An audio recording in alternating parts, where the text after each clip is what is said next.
गुरुदेव, जो हम व्रत उपवास करते हैं क्या वो करना जरूरी है? मुझे अपने आसपास परिवार की तरफ से बार बार कहा जाता है, मुझसे होता नहीं है। क्या हम किसी व्रत उपवास के संकल्प को नाम जप के माध्यम से प्रगाढ़ता प्रदान कर सकते हैं? कर सकते हैं, पर अगर परिवार वाले कहते हैं तो एक दिन के उपवास में कोई हम मृत्यु को थोड़ी प्राप्त हो जाएंगे। कर लेना चाहिए, अच्छा शरीर स्वास्थ्य के लिए भी अच्छा है। भाई रोज आंतों में डाला जाता है, अगर एक टाइम ना डाला जाए, एक दिन ना डाला जाए, तो जो जठराग्नि है वो प्रबल हो जाती है और वो हमारे रोगों का नाश करती है। जब हमारी जठराग्नि मंद हो जाती है तो विविध प्रकार के रोग होते हैं। तो हमें लगता है कि महीने में 2 बार या 4 बार सबको व्रत रहना चाहिए, सबको भूखा रहना चाहिए। हफ्ते में 1 बार रख ले या 15 दिन में 1 बार रख ले, इसमें क्या जाता है? क्यों, किसका? हाँ, तो इसमें क्या जाता है? क्या आप एक टाइम थोड़ा फल लेकर के एक दिन भूखे नहीं रह सकते? कई बार बहुत कोशिश करती हूँ, कई बार तो ऐसे ही हो जाता है, पर जब हम दिमाग से सोच लेते हैं कि आज व्रत रखना है, उस दिन नहीं खाते बनता है। उस दिन ऐसा होता ही नहीं है कि मैं कर पाऊँ। बहुत परेशान हो जाती हूँ। कोई परेशानी का विषय नहीं, चूंकि आप शरीर भाव में हैं और शरीर को अपना स्वरूप मानते हैं, इसलिए आप भ्रमित हैं कि बिना भोजन के नहीं रह सकते। कई कई दिन भोजन न होने पर भी कभी उदासी थोड़ी आई। साधु के जीवन में तो ऐसा होता है ना। गुरुजी, कई बार ऐसा होता है कि हम काम में बिजी हैं और नहीं खाया एक दिन पूरा, पता ही नहीं पड़ता, पर जिस दिन पता है कि हाँ हाँ, ये मन की चाल है और कोई बात नहीं। आप निष्ठा लाइए और हमें ये जरूर प्रार्थना करनी है कि आप उपवास जरूर करें। शरीर स्वास्थ्य के लिए और निर्मलता के लिए इसकी बहुत आवश्यकता है। एक हफ्ते में कोई दिन रख लें या 15 दिन में रख लें, इसका अभ्यास रखना चाहिए। इससे शरीर स्वस्थ होता है और मन भी पवित्र होता है। जब ये भूख का कष्ट होता है ना, तो फिर मन के पाप नष्ट होते हैं। उपवास के द्वारा बहुत जल्दी पाप नष्ट होते हैं। भगवान शिव की प्राप्ति के लिए माता जी ने सूखे पत्ते खाना प्रारंभ कर दिया, तभी अपर्णा नाम पड़ा।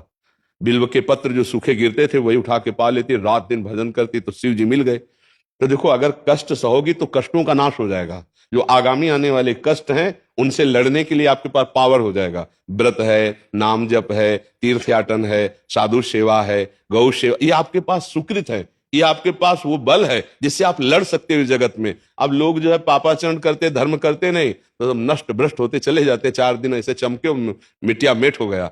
धर्म करो तो धीरे धीरे आप बलवान बन जाओगे। आप अभ्यास कर लीजिए, आप, इसमें कोई कठिन बात नहीं है।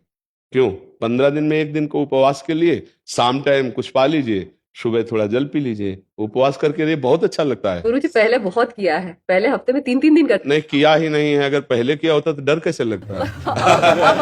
अब जैसे जैसे उम्र बढ़ रही है भाई, व्रत का ऐसा हो गया, आलू और उसका सिंघाड़े का। हाँ नहीं, आजकल तो व्रत क्या होता है, एक मनोरंजन हो जाता है। नहीं, वो व्रत नहीं रहना चाहिए, वो व्रत हम नहीं कह रहे भाई। ऐसे तो रोटी दाल से काम चल जाएगा। पको, वो जो कूटू होता है बड़ा महंगा होता है, कूटू की पूड़ी, हाँ, और सिंघाड़े का हलवा, ऐसे नहीं, और वो समाज के चावल की खीर, ये सब महंगी चीजें हैं। और अंगूर और सेव और संतरा, भैया ऐसे फलाहार से तो हम मना करते हैं कि घर बर्बाद करोगे रोज फलाहार। ऐसा फलाहार तो रोज मिले बढ़िया है। फलाहार का मतलब होता है आज हम व्रत हैं तो 12 बजे तक तो कुछ खाया पिया नहीं। 12 बजे थोड़ा जल पी लिया और शाम के 4 बजे कुछ फल आदि थोड़ा सा डाल लिया और बस, रात्रि में कुछ नहीं लिया। या शाम के जैसे थोड़ा मीठा है, दूध है, ऐसे कुछ सात्विक थोड़ा प्राण पोषण के लिए। एक दिन में कोई मर थोड़ी जाएगा। और दूसरे दिन फिर प्रातःकालीन प्रभु को भोग लगा करके फिर अन्न प्रसाद पा ले। होता वही है कई जगह कि हम पूरा दिन फ्रूट खाते रहते हैं, घर वाले बोलते हैं फ्रूट खा के रख लो, तो ऐसा व्रत का मतलब ही क्या हुआ? नहीं, वही हम कह रहे हैं, ऐसे व्रत का मतलब नहीं है। खाना खा लो। हाँ, उससे तो अच्छा 2 रोटी और दाल खा के नाम जप करो, बढ़िया है।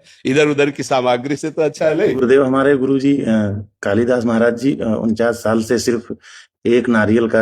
हाँ हाँ, बिल्कुल। संतों में बहुत ही क्षमता होती है, क्योंकि वो प्राण नहीं है, वो तो आत्मस्वरूप में स्थित होते हैं। और इतने महान तपस्वी होकर इतनी दैन्यता कि जब उन्से हम कहा आप कुर्सी में बैठ जाते, तो उन्होंने कहा नहीं, जमीन पे आने बैठे। वाले थे। हाँ हाँ, तो हम वहां पे रुके थे, 9 दिन तक कथा हुई, तो गुरुजी बोले चलेंगे, लेकिन कुछ काम आ गया। वो बड़ी कृपा जब दर्शन दिया कि एक तो वयोवृद्ध और तप मूर्ति, और जब हमने कहा आसन पे ग्रहण करो कुर्सी पे, तो उन्होंने मना कर दिया। उनका कुर्सी में तो बहुत बैठते हैं, आसन और सिंहासन पर। नहीं, हमसे कहा कि आप जाइए गुरुजी के दर्शन कर लीजिए और कह दीजिएगा हमारा संदेश कि हम आएंगे। हाँ जरूर। हम महाराज जी बाहर भी ऐसा हुआ, हमने बोला कि आप विराजी, कह रहा जैसे आपकी व्यवस्था, मतलब इतनी दैन्यता कि हम लाइन में खड़े रहेंगे, सबके बाद में जाएंगे। और ऐसे प्रतापी हैं कि बड़े बड़े नेता और बड़े बड़े सब उनके दर्शन करने जाते, वहां जमीन पे जब कहा कुर्सी पे बैठ जाते, करने नहीं, और जमीन पे महापुरुषों की यही महिमा होती है। तो मान रही तो सबई मानप्रद, आप अमानिए महापुरुषों की महिमा। गुरुदेव, आप तो कहीं जाते नहीं, लेकिन गुरुजी की हमारी इच्छा है कि एक बार आप जरूर आए। वृंदावन की सीमा के, ब्रज की सीमा के बाहर तो क्षेत्र संन्यास जो होता है ना, वो यही होता है। तो गुरु कृपा से धाम का आजीवन मरण पर्यंत वास, कि कुछ भी हो जाए, अंग अंग कट जाए, पर गुरु जी हम हमेशा दर्शन कर सकते हैं आगे? कभी आओ, आपका स्वागत, हृदय से स्वागत है।